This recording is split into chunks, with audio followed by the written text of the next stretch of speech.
here with Peter, and today we're going to work on some more in-hand drill basics. Now, we learned how to do the walk and the jog, and now we're going to learn just a little bit more finite. We're going to learn how to move each part of the body separately. And by the body parts, I mean the shoulders and the hips. So the first thing that we need to do is teach our yearlings how to give to pressure and how to stay out of your space. And the first thing we need to do is teach them about their shoulders and their hips and how to move them away from us. So the first thing we do is put our lead rope in the one hand. We touch them on the shoulder to teach them to pivot away from us. So I'm going to put my hand here, and I'm going to cluck. And I'm looking for one step with that back foot planted, and we're teaching the pivot. Good. That's enough. The first time you ask for it, that's all you want. You want them to stick that back foot, and you want them to cross over in the front, not behind. Now, Peter's done this a lot, and I understand that. You're going to run into some troubleshooting, and they may move that back foot, or they may cross behind. What I'm looking for is them to cross over in the front and keep that back foot. If that doesn't happen, you have to keep asking for it. And it may take you a couple times. But as soon as they want to plant that back foot and step over the front, stop and pet them to let them know that's exactly what you want. Again, you have to be patient because they don't understand what you're asking if you've never asked for it before. So that one step is all we want for the first time. And I'm going to do the same thing with his hip.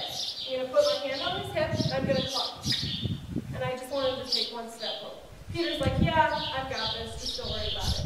So then, I'm going to do the same thing from the other side, except I'm going to kiss. And you'll know why in a little bit. I'm going to put my hand on their shoulder, the extra lead rope is in this hand, and I'm going to kiss.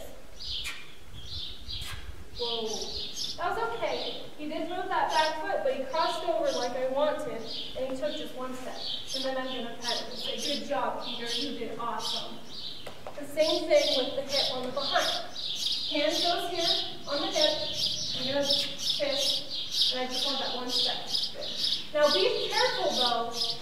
If they keep going, even after you said stop, say whoa, and make sure you don't pet them until they actually stop all 4 feet from moving. You don't want antsy yearlings. We want them to stand nice and quiet no matter what we're doing.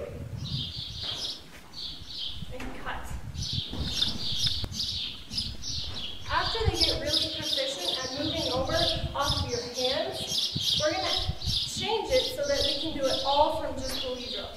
How we're going to do that is the same thing. I'm going to cluck to move away from me, and I'm going to kiss for them to move towards me. So right now, I'm going to cluck. Again, I just want one tiny step with that back foot planted. That's enough for me for now. And when they get better at it, more confident, then I'll ask for more. The same thing goes for the back end.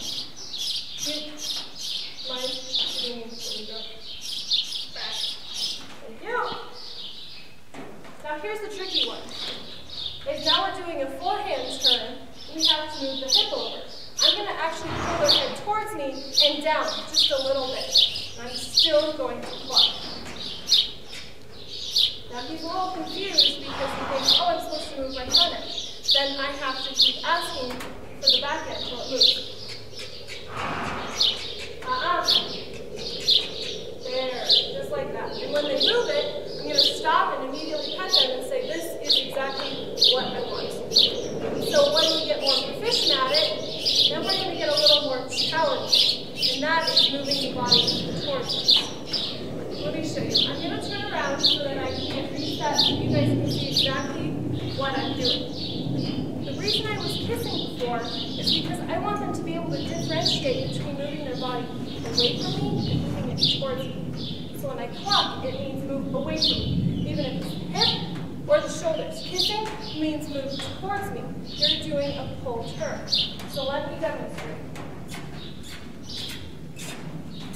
Whoa. Good. So I kept my hands pretty pretty neutral. I was pulling his head towards me. I wasn't pulling down or back or any which direction. I was just keeping it nice and neutral. Now, to move his hips towards me, that's the challenging part, and you have to be super patient with this. Is I pull my hand down, and I push his head away from me while kissing so he understands the difference between all four of the different body parts. Let me show you. Whoa, good. He moved that front left foot just a little bit, but he kept it planted. He only picked it up a little bit, and that's okay with me, because he moved his back end beautifully towards me. And I want you guys to work towards that. And it's going to take a lot of patience, but you can get there, and you just have to be patient. I can't stress that enough. Patience with the yearlings is so big, you just have to keep working at it, and eventually you'll get it.